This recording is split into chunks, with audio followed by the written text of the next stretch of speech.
Սաֆարովը, որ սպանեց հայոց սպա Գուրգեն Մարգարյանին, այսօր նրա ծննդյան օրն է, եւ մենք եկել ենք Եռաբլուր Պանթեոն, որպեսզի հարգանքի տուրք մատուցենք նրան։ Գուրգեն Մարգարյան հասարակական բարեգործական կազմակերպությունը, որը հիմնադրել են սպայի ընկերները, կազմակերպել էր հասարակական երթ դեպի Եռաբլուր, նրա շիրիմին։ Երթը բազմահազարանոց էր, ներկա էին ուսանողներ տարբեր բուհերից, դպրոցներից, ինչպես նաև հասարակական կազմակերպությունների անդամներ եւ քաղաքական գործիչներ։ Արդարադատությունը մենք պետք է սկսենք մեր երկրից եւ պահանջենք նույնը համաշխարհային հանրությունից եւ պետք է երկարաբրի այդ արարածը իմ գազիկով վերադառնալով Բուդապեշտ եւ դա պետք է լինի մեր պահանջը վերադառնա եւ մինչեւ խոր ձերություն ապրի իր դմարդի գործի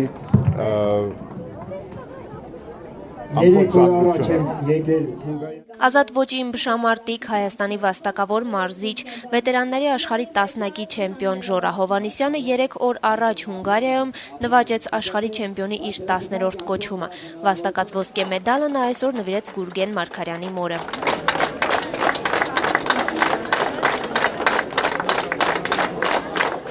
Մեդալը նվիրեցի իրան ընտանիքին, անձամբ մորը նվիրեցի, ինձ համար դա շատ մեծ պատիվ է։ Եվ ես շնորհում եմ իրանց ընտանիքին։ Նախ եկել ենք հարգելու հիշատակը, հետո եկել ենք բողոքելու, որպեսզի արդարություն հաստատվի։ Որն է ձեզ արդարությունը։ Արդարությունն այնն է, որ իրան պետք է դատեն։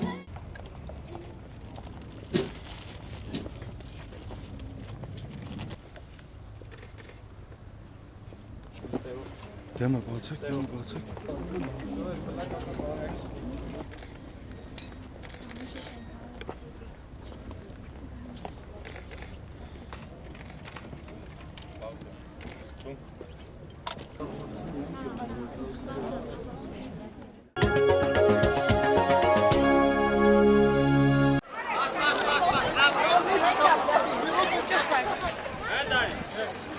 Ոչ կազմային քաղաքականությանը,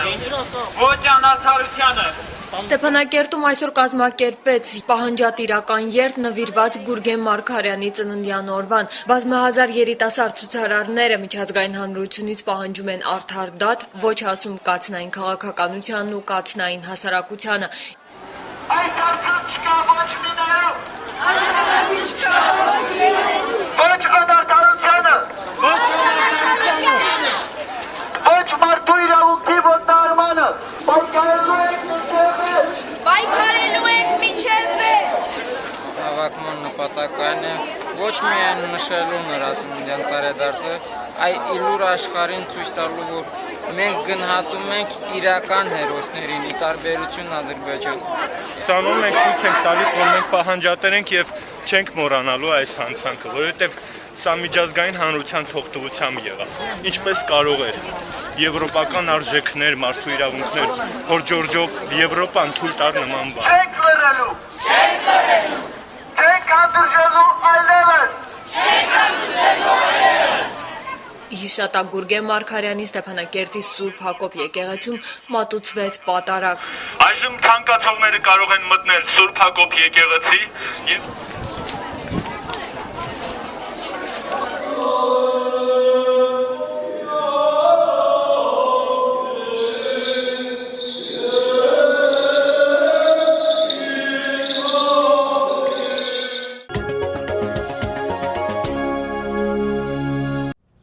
Ազգային գրադարանի Թամանյանական մասնաշենքի վերանորոգման համար $2 միլիոն ծախսելուց հետո շենքի պատերը սկսել են ճաքել, ծեփերը թափվել, փայտյա անորակ պատուհանները ուռչել են եւ ձևախեղվել, զուգարանները կիսաքանդ են, սենյակների դռները հին ու ջարդված, հոսանքի լարերը օդում կախված։ Կարելի է ապշել, թե ինչպես է հնարավոր պետական բյուջեից $700 միլիոն ծախսել եւ շենքը նման կիսավեր վիճակում հանձնել։ Նշենք, որ 2008-ից 2011 թվականների ընթացքում ազգային գրադարանի վերանորոգման ժամանակ կատարված չարաշահումների մասին առաջինը բարձրաձայնեց երկրի ղեկավարը։ Սերժ Սարգսյանը սուր քննադատության ենթարկեց կառավարությանը պետական գնումների կազմակերպման գործընթացի վերաբերյալ։ Չի կարող այդպես լինել, չի կարող մենք հանրային գրադարանի համար $700 միլիոն հատկացնենք, որպեսզի այդ գրադարանը ունենանք նորմալ տեսքի, հետո բանից պարզվի,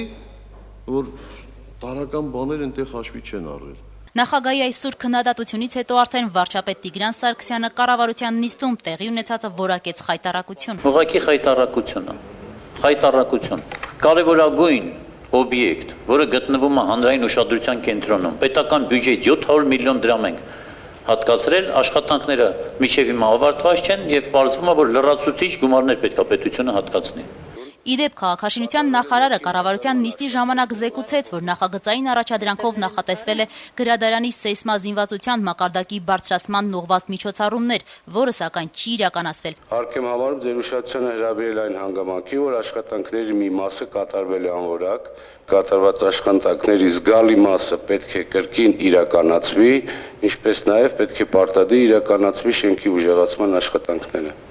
Թե ինչու ազգային գրադարանի վերանորոգման համար փոշիացած գումարների եւ չկատարված աշխատանքների մասին բարձրաձայնվեց հենց հիմա դժվար է ասել, սակայն 2011-ից ազգային գրադարանի տնօրենի պաշտոնը զբաղեցրած Տիգրան Զարգարյանից փորձեցինք պարզել, թե ինչու նա չի ահազանգել։ Վերջինս մեծ զրույցում հավաստիացրեց, թե ինքը բազմիցս բարձրաձայնել է, անգամ քաղաքաշինության նախկին նախարար Վարդան Վարդանյանին է դիմել, սակայն իր բողոքները տեղ չեն հասել։ Դեմեջ երկրում տենց է չգիտեք, որ մինչև ամենաբարձրացանից ահազանգ հրահանգ չի գալիս, չենք ստապվում։ Տիգրան Զարգարյանն ասում է, թե առկա թերությունները կարելի է վերացնել, բայց գլխավոր խնդիրը շենքի հիմքերը ամրացնելն է, որը չի արվել, ինչի արդյունքում ճաքեր են առաջացել։ Եթե հիմքերի ամրացում լինի, ապա շենքը պարզապես չի շարժվել, չի ճոճվի։ Ну երևի թե էլի ես տենց եմ, եթե ճակ կա, ուրեմն հիմքերը լավը չեն, հիմքերը եթե ամրացվի, այդ պրոցեսները կանգնեն, ես այդպես եմ ենթադրում։ Իրենք փչել են, հետո այդ փչածը ճակ է տվել արդեն, փուչիկներ կան, ծեփը թափվում է։ Միշտ ահազանգել ենք, միշտ ասել ենք, որ խնդիր կա շենքի հետ, եկեք, այս տեսքով շենքը հնարավոր չի մարդկանց ներս թողնել պարզապես։ Դռները տեսակ փոխված չեն, կա դռների խնդիր կա այնտեղ։ Այս տեսքով շենքը շահագործել չի կարելի, չենք կարող։ Կիսական վիճակում է շենքը գտնվում։ Գլխավոր դատախազությունը ազգային գրադարանի վերանորոգման ընթացքում կատարված չարաշահումների կապակցությամբ հարուցել է քրեական գործ։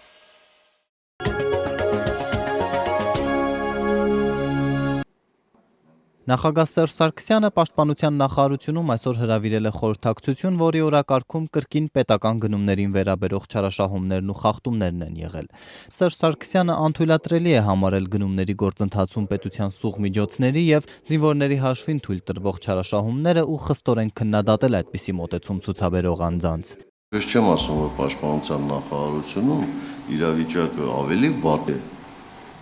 քան մնացած ոլորտներում, բայց դա ինչ չի բավարարում։ Մենք պաշտպանության նախարարությունում պետք է հասնենք այդ հարցերի կատարելության։ Եվ վատ է, հասկանում եք, երբ որ ես չեմ տեսնում պաշտպանության ներսում մի այդպիսի կատաղի պայքար պետք է այդպիսի մարդկանց դեմ։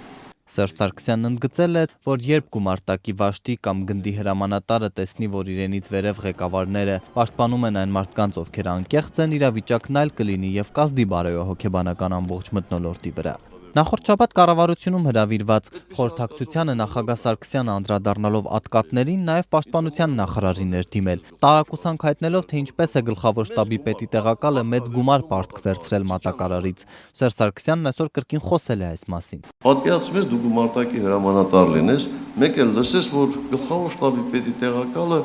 $200,000 պարտք է վերցրել մատակարարից։ Ինչ կմտածես։ Չես մտածի, որ այդ 200,000-ի մի մասը գնացել է գլխավոր շտաբի պետի, մի մասը պաշտպանության նախարարի, մի մասն էլ նախագահին։ Բա այդ մարդը ինչ պետք է մտածի։ Ինչ է նշանակում, մատակարարից պարտք են վերցնում մեծ գումարներ։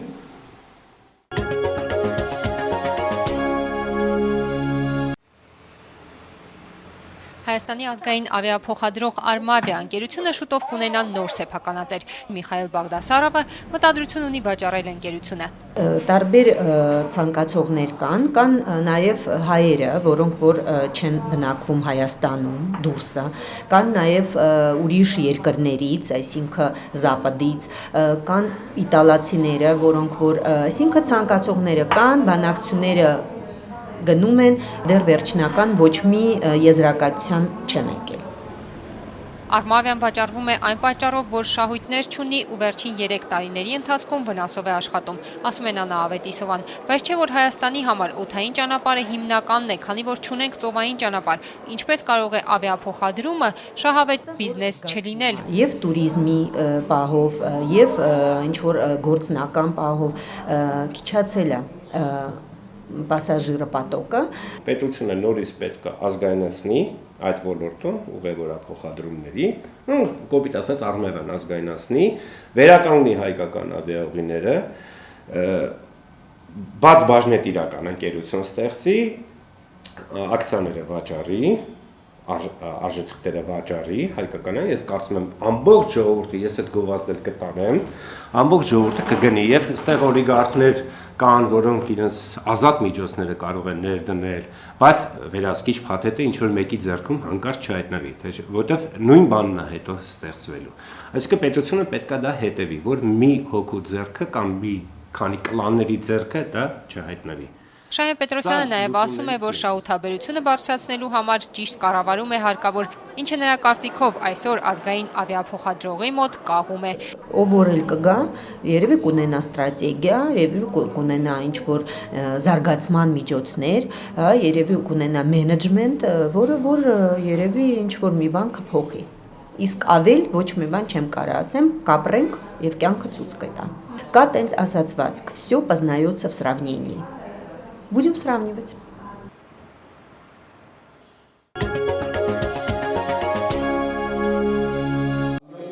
Ընդդիմադիր Հայ ազգային կոնգրեսը հանդես է գալիս 2008-ի մարտի 1-ի սպանությունների հանգամանքներն ուսումնասիրող խորհրդարանական նոր հանձնաժողով ստեղծելու նախաձեռնությամբ։ Ազգային ժողովի համապատասխան որոշման նախագիծը, որը այս շաբաթ խորհրդարանում կդրվի շրջանառության մեջ, նախատեսում է առաջարկվող հանձնաժողովի ուսումնասիրության առարկան դարձնել ինչպես 10 սպանությունների, հարյուրավոր անձանց հրազենային եւ այլ մարմնական վնասվածքներ հասցնելու դեպքերի հանգամանքները, այնպես էլ այդ դեպքերին պաշտոնատար անձանց ու պետական կառույցների ունեցած առնչությունը։ Առաջարկվում է հանձնաժողովին վերապահել հարցումներով պետական քննչական մարմիններին ու գլխավոր դատախազությանը դիմելու լիազորություններ, եւ այս կառույցներն էլ պետք է հնարավորինս սեղմ ժամկետներում տրամադրեն անհրաժեշտ տեղեկությունները։ Հանձնաժողովը, որի կազմում պետք է լինեն բոլոր խմբակցություններից մեկական падգամավորներ ու մասնագետներ, նաեւ պետական պաշտոնյաներին հարցաքննելու լիազորություններով պետք է օժտված լինի։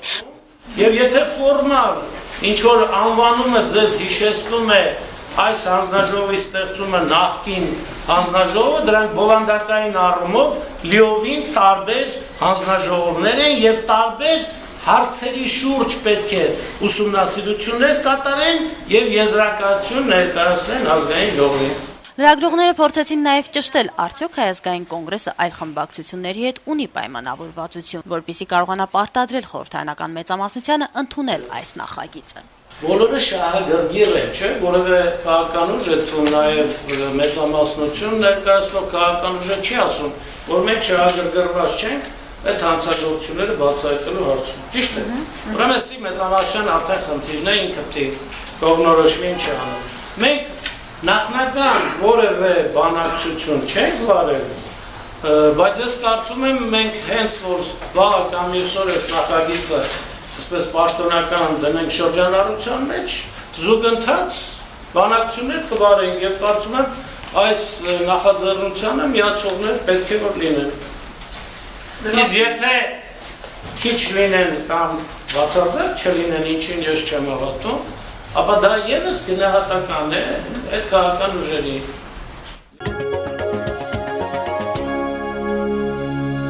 Այդ խոլեստերինի դեղերը, հիպերտոնիայի դեղերը, в общем, մի դեղ չկա, որ հանգացած չլինեն, մանր մունրը չեմ ասում, կարևոր այդ թանկ դեղերը շատ են հանգացած, շատ։ Նա տեսիչի, 2000 դրամը այդքան ավելացել են։ 75-ամյա թոշակառու Կլարա Հակոբյանը բողոքում է, որ վերջին 2 շաբաթների ընթացքում դեղերը կտրուկ թանկացել են։ Երեխաներն են իր համար դեղեր գնում ու այլ ծախսեր անում։ Եթե երեխաները չլինեն,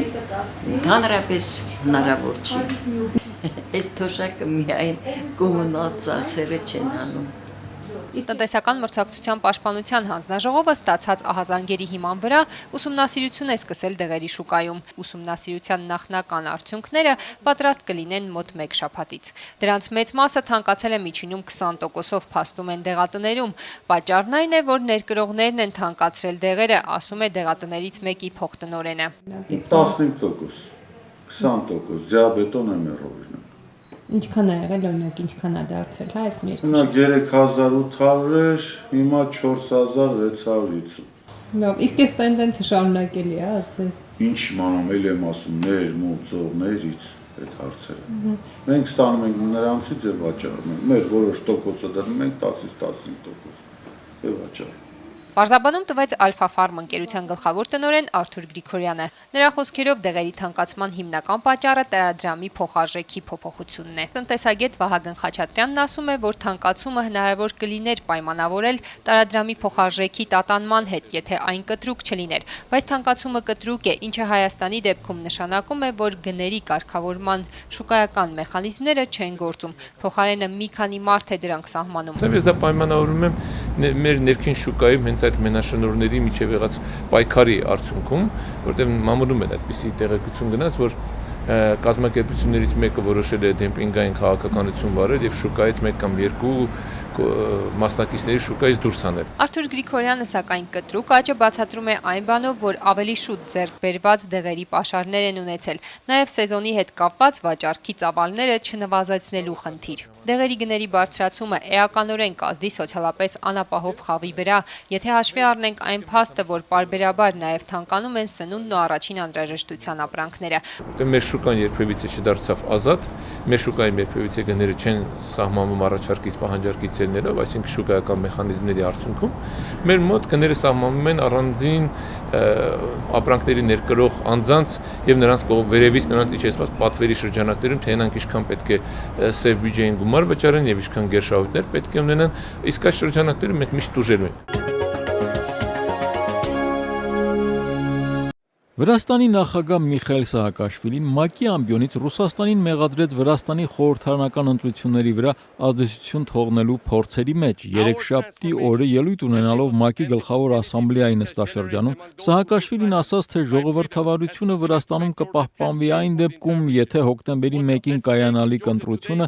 անցկացվի առանց դրսի միջամտության։ Նա միջազգային հանրության ուշադրությունը հրավիրեց Վրաստանի անվտանգության սպառնալիքների վրա, Ռուսաստանին մեղադրելով Վրաստանի գրաված տարածքում Հարավային Օսիայում զինված ուժերը անօրինական ձևով ավելացնելու մեջ, Վրաստանի նախագահը միջազգային հանրությանը կոչ արեց չանտեսել այս իրադարձությունները եւ աջակցել Վրաստանի անկախ ժողովրդավարական ինստիտուտներին։ Will we face strong oppositions?